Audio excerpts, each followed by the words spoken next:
पानिपताच्या युद्धाच्या अगोदर मराठ्यांनी दिल्लीचा ताबा कसा घेतला आणि कधी घेतला? आणि त्यानंतरचा तुम्ही जो उल्लेख केलाय, की आपण सांगतो की सदाशिवराव भाऊंनी दिल्लीच्या दिवाने खासचे चांदीचे पत्रे काढले आणि त्याची नाणी बनवली.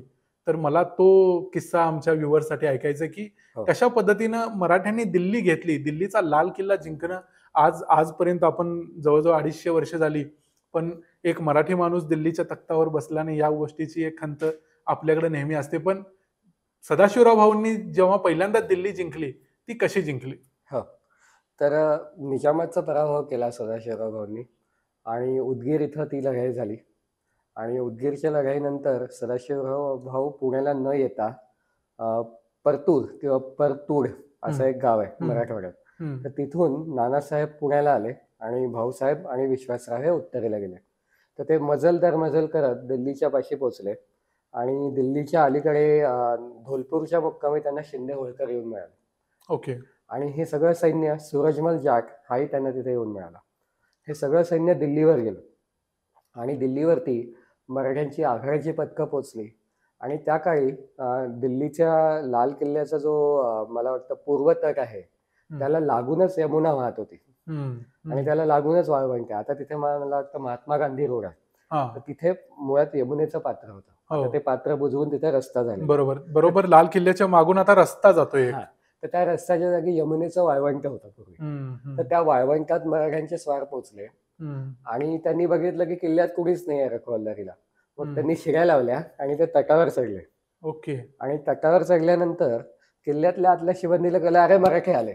हां. मग त्यांनी काय करावं, तर त्यांनी बंदुकीनं मारा सुरू केला हं, आणि जे मराठे आत शिरले होते त्यांनी काय केलं, की बाबा बादशाहच्या महालातलं बाबा चांदीचं काय 2 भांडी मिळतायत, 3 पलंग मिळतायत, हं, या खोलीत काय जवाहीर ठेवलेलं आहे ते आपल्या रुमालात बांधून हं. खाली टाकायला सुरुवात केली होती आणि खालची लोक ते खालचे जमा करून घेऊन जात होते. हां, तर हां. ह्यांनी हे बंदूक बघितल्यानंतर त्यांनी वरून उड्या टाकल्या ओके. आणि हातपाय मोडले हं, हं, आणि हं, त्याच्यानंतर भाऊ येऊन पोहोचले हं, आणि भाऊ म्हणले, तुम्ही वर चढलात, हं. दारू उघडायची सोडून तुम्ही हे लुटालूट काय करताय?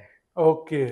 मग भाऊ म्हणले, असा बेशिस्त कारभार मी चालवून घेणार नाही. हं, मग भाऊंनी किल्ल्याला प्रॉपर वेढा टाकला, तोफखाना आणला हं, आणि तुम्हाला माहितच आहे की दिल्लीच्या लाल किल्ल्याच्या ज्या भिंती आहेत हं. त्या 30-30, 40-40 फूट उंच हो, आहेत. उंच आहेत भरपूर. त्यामुळे तुम्ही नुसता तोफ जरी लावलीत हं. तरी ती अख्खी भिंत पाडायला किती महिने लागतील. हो, हो. त्यामुळे मग भाऊंनी काय केलं, की किल्ल्याच्या आत हं, जी लोक राहत आहेत त्यांचं कुठे दारुगोळा ठेवलेला आहे, त्यांचं पाणी कुठे आहे, त्यांचं अन्न कुठे आहे, हं, हं. त्याच्यावरती ते तोफेचे गोळे टाकायचे. म्हणजे धान्य जळून गेलं की शिबंदी काय करणार ना.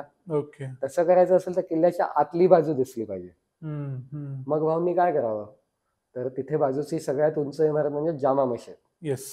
तर बरोबर. भाऊसाहेबांनी जामा मशिदीच्या छतावर तोफा चढवल्या हो. आणि तिथून किल्ल्याच्या आतला डायरेक्ट व्ह्यू दिसत होता. हं, हं. मग तिथून मराठ्यांनी किल्ल्याच्या आत गोळे मारले. हो, हो. आता किल्ल्यात होता याकुत खान नावाचा किल्लेदार होता, तो अब्दालीचा किल्लेदार होता. हं. तर याकुत खानाला आता असं दिसेना की आपण आता पुढे काही टिकू शकतो. मराठ्याच्या आत गोळे मारायला लागले. हं. मग याकुत खानानं तह केला की माझी माणसं आणि माझं काय त्यांचं काही वैयक्तिक मालमत्ता असेल तसं मला बोटीत घालून पार करून द्या, मी किल्ला हं. तुमच्या हवाली करतो. म्हणजे अगदीच बादशहासाठी लढायला कोण तयार नाही आहे. बादशाहला कोणी विचारतच कोणीच नव्हतं हो. विचारत नाही आहे. ना अब्दाली ना मराठे. त्याच्यामुळे बादशाह बाप बिचारा निवांत बसला होता. कारण याकुत खान सुद्धा स्वतःचं भरलं तर हो जायला तयार आहे. हो हो. किल्ला हातात देऊन. किल्ला हातात देऊन.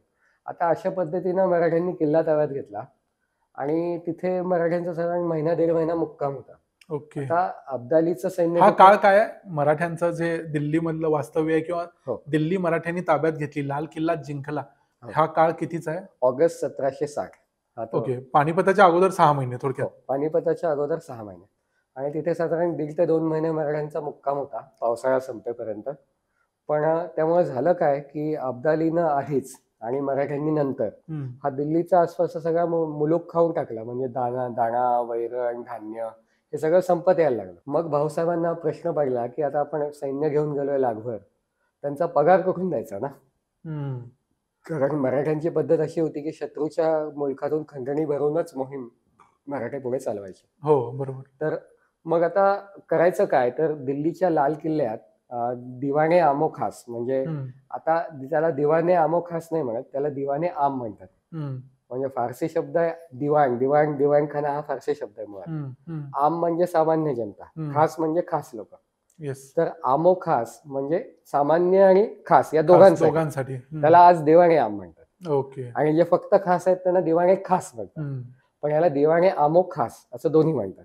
तर त्या दिवाणे आमो खास याच्या छताची चांदी काढली आणि त्याची किंमत 9,12,000 रुपये झाली. चांदी काढून त्याचे कॉइन्स तयार केले. हो हो. किती चांदी होती टोटल ती? साधारण 1 तोळ्याचं 1 रुपया त्या काळात असायचा. हम्म, आणि सोन्याचा भाव म्हणाल तर 15 रुपये तोळा होता. ओ. तर तुम्ही बघाल तर 9,12,000 रुपयाचे कशावरून, हे माझ्या स्वप्नात नाही आलेलं, तर हम्म. भाऊंचा एक जमा खर्च आहे. हा.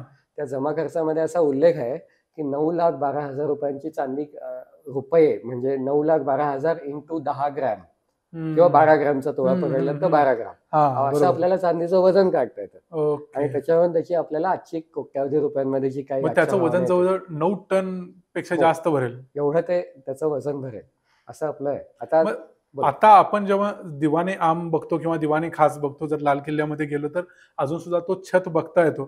त्याच्यावरती थोडंफार नक्षीकाम वगैरे आहे.